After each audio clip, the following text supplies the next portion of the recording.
What is up, everybody? Welcome back to another episode of Retro Hoop Collectibles.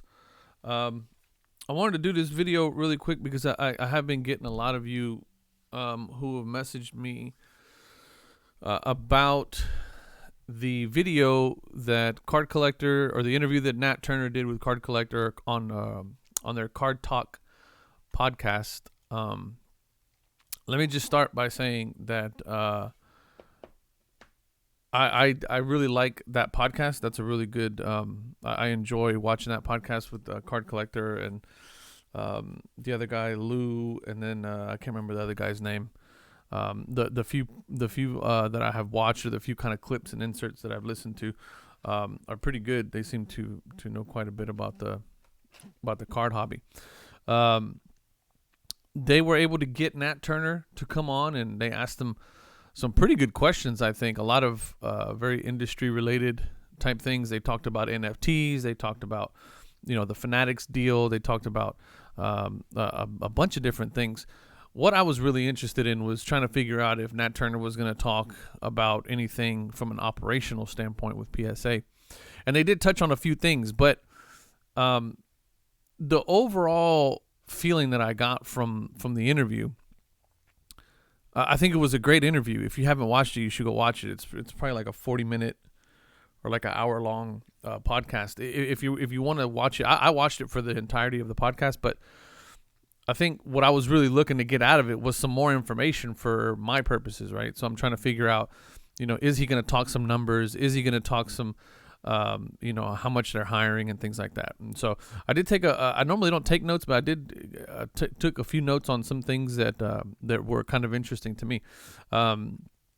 He again said the 400 cards a day number, which it's not entirely untrue, but it's there's a little bit of, based on the numbers that I've pulled, it's like closer to 300. But they may be gearing up, and there may be something else in there that I'm not seeing, which is like reholdering and things like that, which somebody actually brought up in one of the comments on one of the update videos, which is actually very, very true. I'd never picked up that piece of it with the reholderings, so that may be the reason why sometimes it dips and things like that. So anyway,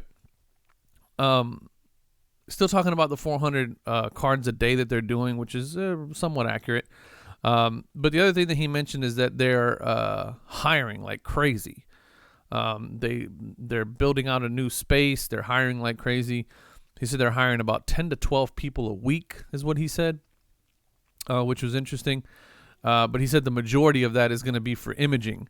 So he talked a little bit about how now they're going to be doing digital scans, digital imaging of the front and the back of the card, before and after grading, I think they mentioned, which is interesting because, he also mentioned that it's no secret, the whole Gentleman acquisition and the way that they're looking to go there.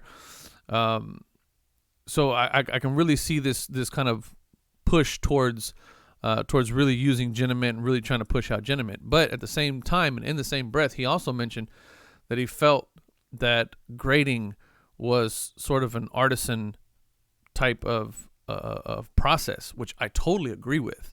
I don't think that machines can replace every aspect of grading.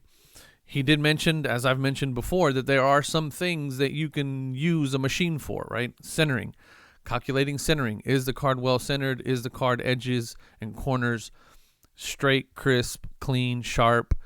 And you can use, digital imaging, whatever AI information you want to use or bring into the mix. So it was interesting to hear him talk about that from just that, from where he sits on in the hobby.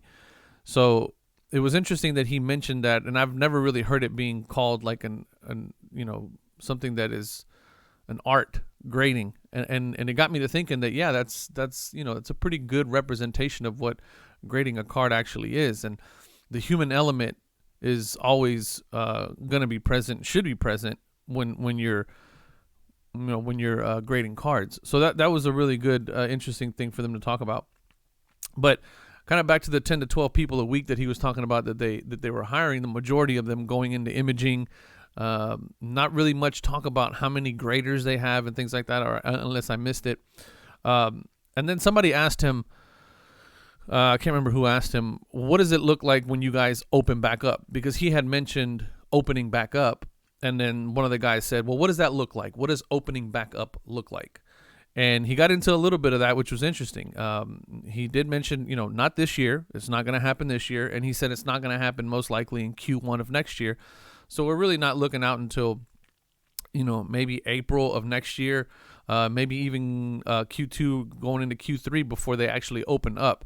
And some of the things that he was talking about really made me feel good about the way that they're going to open up, because he said, we certainly don't want to open back up and then be in the same position again. And so, again, operationally, that was something that I was looking for, where I said, well, they certainly don't want to open up just for the sake of a money grab. And it doesn't seem like that's the case. So it made me feel a little good about the way that they're doing that. But then he also talked about opening up and then potentially capping the amount of spaces, only having a certain amount of $9 submissions open every month or every day. So that was interesting, that they're actually looking at some of that, somewhat like what HGA was doing, where they were capping their submissions. HGA now, as of November 1st, when I'm doing this video, actually has gone back to capping their submissions off. So it was interesting to see him talk about that in terms of what PSA wants to do. And then also, one of the things he mentioned, and this is something that I never really thought of before, was their set registry and how people are trying to complete their sets and things like that using PSA set registry, and how potentially they're going to tie the set registry with the pop report in an effort to make sure that the people that are trying to complete sets aren't paying or aren't having to pay the $150, $200 to submit their cards and have them graded at PSA. If you have some oddball, no-name guy that you need to complete a set with and you want to submit those cards, you're not going to submit them at $150. It's not financially feasible for you to submit the card and potentially have it increase in value. You're doing it because you're trying to complete the set, because you're a collector. You're trying to collect the entire set and then have it registered on PSA's set registry.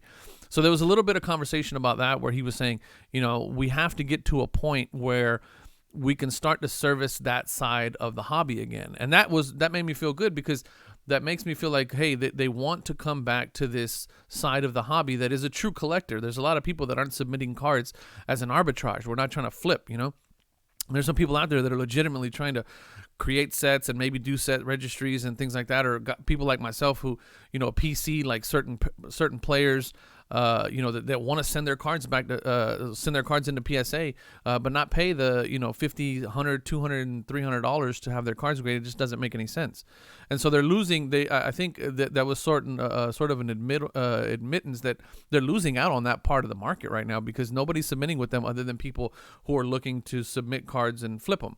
Or at least submit cards that make financial sense to spend the $300, because it's going to turn into from a $200 raw card to a $2,000 graded card. And so it was interesting to see him talk about that. I think all in all, the interview was great. I'm not sure if I don't think I've really had much issue with kind of Nat and the way he's handled things. I think he's a true collector. They were talking about some really cool stuff in terms of like basketball sets and things like that.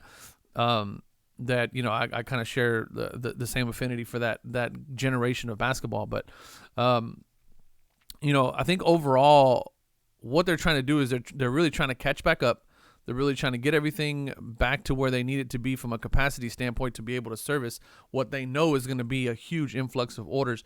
And I think they're also putting things in place that are going to make sure that they're never back in this situation again.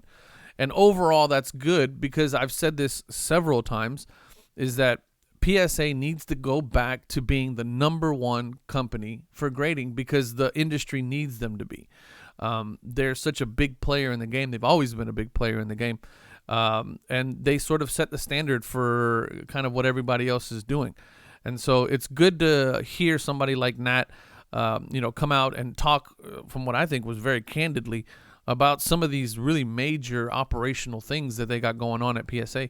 And, you know, I'm not sure if they have like a PR group or something like that that's just kind of feathering out this type of information, but it seems to me that every time somebody nails down Nat and starts asking him some questions, he gives some pretty decent answers. And you know, so for that, I'm just kind of sitting back and just watching this whole thing unfold and trying to trying to keep up with it. But I'm like much of you guys. I would really like to start submitting with PSA as well. I mean, I have a couple cards over there right now.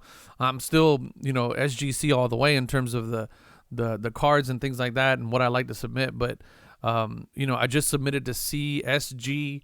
I submit to HGA. I submit mainly to SGC.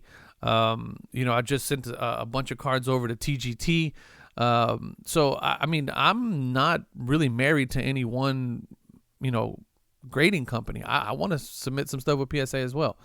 So we'll see kind of how this whole thing pans out over the next couple of months. It looks like maybe the next 6 to 8 months before we actually see some real traction on what they're doing. So, but thank you to everybody who reached out to me. I know several of you hit me up on Instagram and on Facebook, and we're really looking for me to give my thoughts on the video. And it's because of that I actually sat down and watched the whole thing. I normally don't watch like really long form podcasts like that, but it was a good one, and I'll link it in the description if you guys want to go watch it. I highly suggest you do. I think it was a great interview.